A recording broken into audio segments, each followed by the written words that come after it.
Hey dear students, welcome back to e-learning platform of GS College of Commerce, Wardha. This lecture is for the BCom second semester for subject Business Economics. So today we are going to deal with a theory of profit which is known as innovation theory of profit. In last lecture we had seen dynamic theory of profit which has been given by J.B. Clark. This theory has been given by Schumpeter, who is an American economist. Okay, so if you are going to see some context, so it is similar to the dynamic theory of Clark, but in some context it is different. So let's see this theory. Let's try to understand the concept of this theory. So here the Schumpeter says that there is the root of profit in the innovation. Like in dynamic theory, what we have seen, J.B. Clark has stated that the roots of profits emerges in the dynamic economy. In the same way, Schumpeter explains that the root of profit emerges in innovation. He says that the innovation is the main function, primary function of each and every entrepreneur. Okay, and profit is the reward that the entrepreneur gets for performing this function. Okay, so let's see what this theory says. According to this theory, the innovation is the distinctive function of an entrepreneur for which he gets profit. So this theory, in this theory, the Schumpeter is explaining that innovation is the distinctive and the primary function of an entrepreneur. And whatever profit the entrepreneur is getting, it's because of the innovation he is doing. So basically this theory focuses on the point that the innovation is, the profit is nothing but the reward for making innovations in business. Now, we need to understand what is the meaning of innovation according to Schumpeter. What is the meaning of innovation in this theory? Okay. So Schumpeter has given very wide meaning to innovation in this theory. According to Schumpeter, each and every new idea which has been introduced in business, each and every new strategy which has been introduced in business which results in lowering the cost of production or increasing the demand is termed as innovation. Okay. So what is basically the innovation according to Schumpeter? According to innovation theory of profit, each and every strategy, each and every new idea, each and every step which is taken by entrepreneur in his business and which result in lowering of cost of production. This downward sloping arrow shows the lowering of cost of production and increasing in demand. So this upward sloping arrow is showing increasing in demand is innovation according to Schumpeter. I just hope you guys are clear with the meaning of innovation theory of profit, the gist of innovation theory of profit. Now we are going to see what are the probable ways by which the cost of production can be lowered down and demand can be increased for the products in the market. Okay, and which is termed as the innovation in the words of Schumpeter. So first way by which the cost of production can be lowered down is introduction of new material in production process.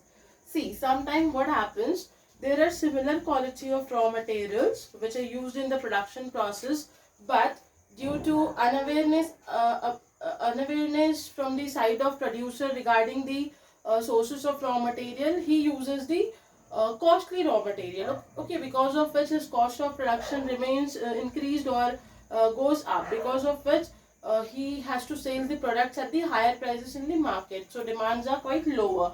But if the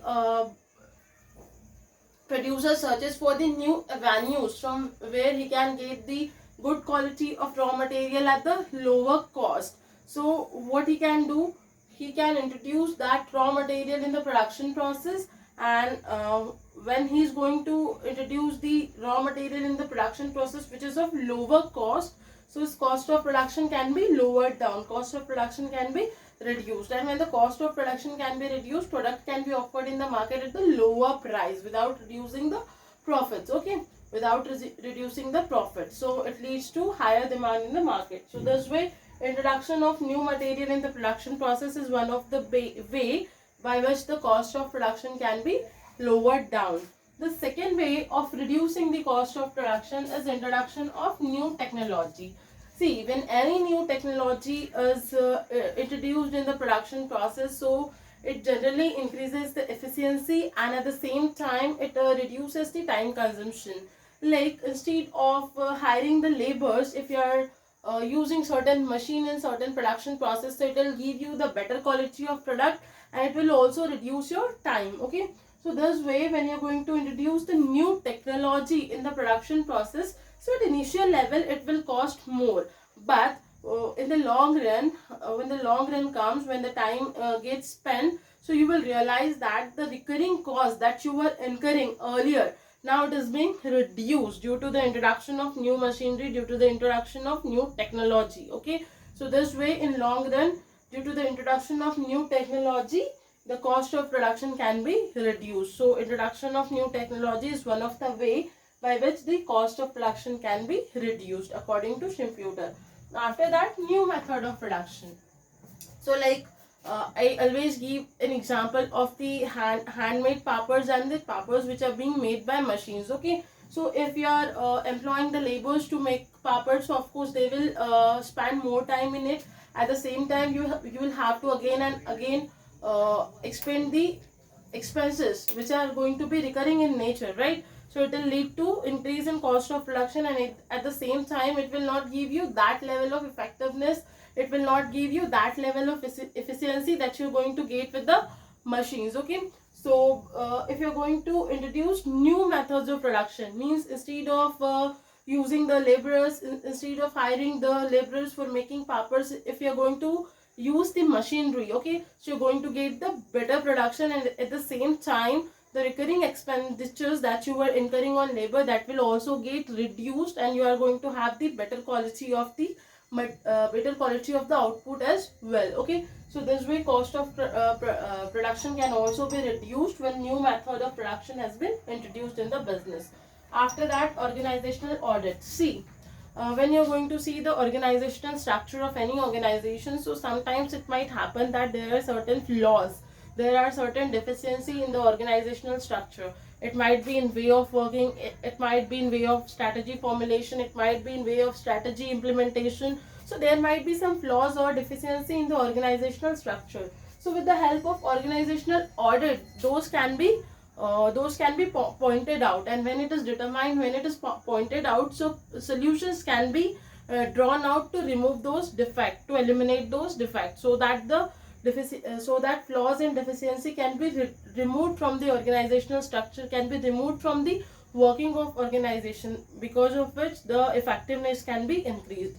And when the effectiveness increases, avoid and wastage can be reduced, and it leads to the lowering of cost of production. So these are the probable ways by which the cost of production can be reduced according to Shimputer in the organization. And when the cost of production reduces, so of course it is the result of innovation according to Shimputer. After that, increase in demand. So the second result of the innovation in business is increase in demand.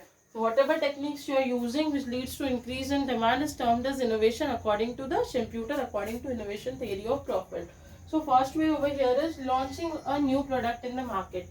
See, there are different line of product in the market, there are different type of product which are being offered to the consumer. But if certain new product has been added to the line of product in the market, so demand for that can be increased. Like, shampoos are available, conditioners are available, okay, in the market. But if you are going to introduce shampoo and conditioner in a combo pack, so what will happen? The demand for it will increase in the market. So this way, when you are going to make certain modifications in your product in the market, you're going to launch a new product in your market, so of course you're going to have more demand for your product, which is a kind of innovation according to Shimputer, which leads to increase in demand for the product. Okay, like after that, the advertisement.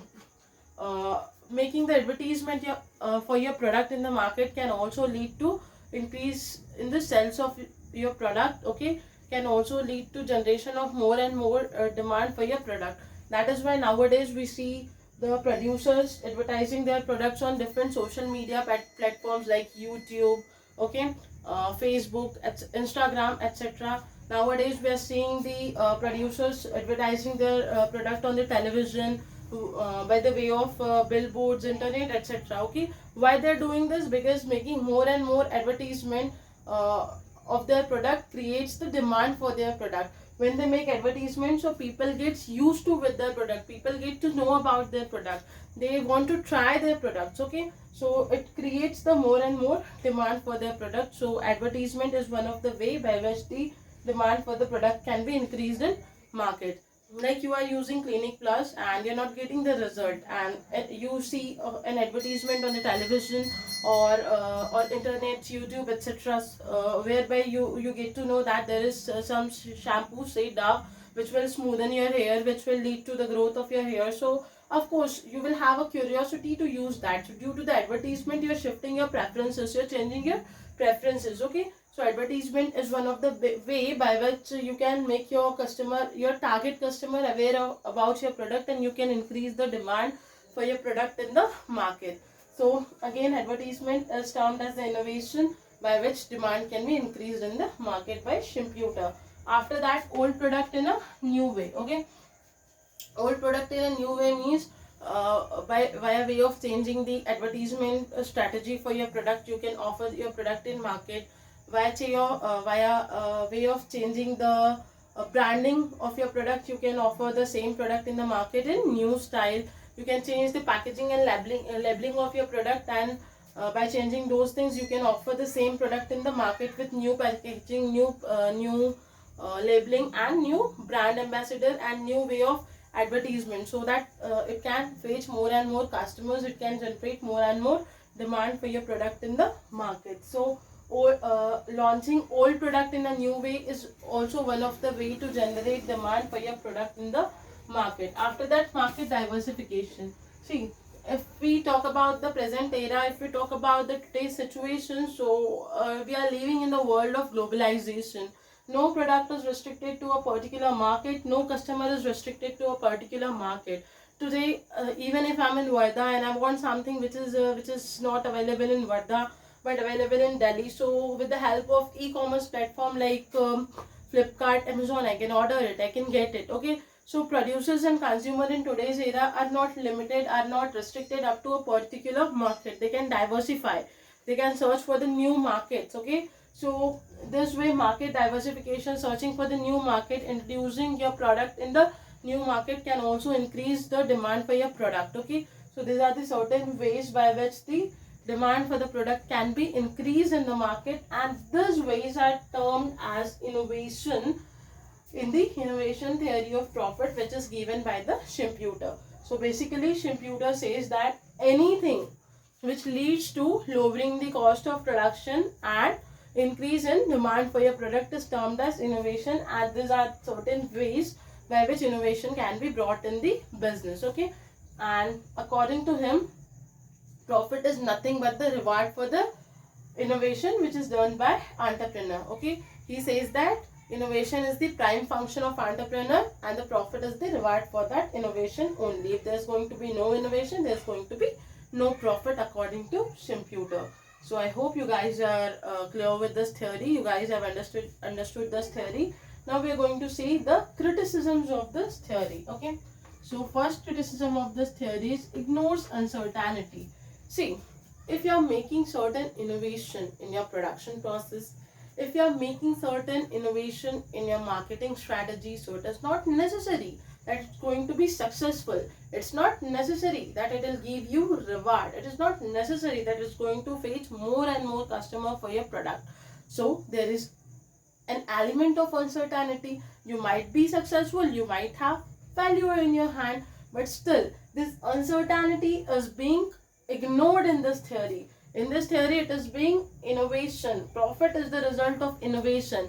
But if you are going for innovation, means you are taking risk. You are ready to accept uncertainties, and profit is reward for that also. So other factors like risk bearing, okay, uncertainty has been ignored in this theory, and only innovation has been taken into consideration, which is one of the criticism of this theory. Because if the producer is not ready to take up the risk, he is not ready to suffer the uncertainty, so he cannot go for the innovation. So innovation is not possible without the characteristics of trust bearing. It is not possible without accepting the uncertainties, and that is why this theory ignores uncertainty, which is one of the criticism of this theory. After that, relationship between profit and innovation. According to this innovation theory of profit, profit is reward for innovation only. But there are certain businesses which are running since years and they're not making any innovations in their business. Still, they're having the normal profits. They're earning the profits. They're surviving. But according to this theory, the profit is reward for the innovation only. But the business are surviving without doing innovation. So again, it becomes one of the criticism of this theory.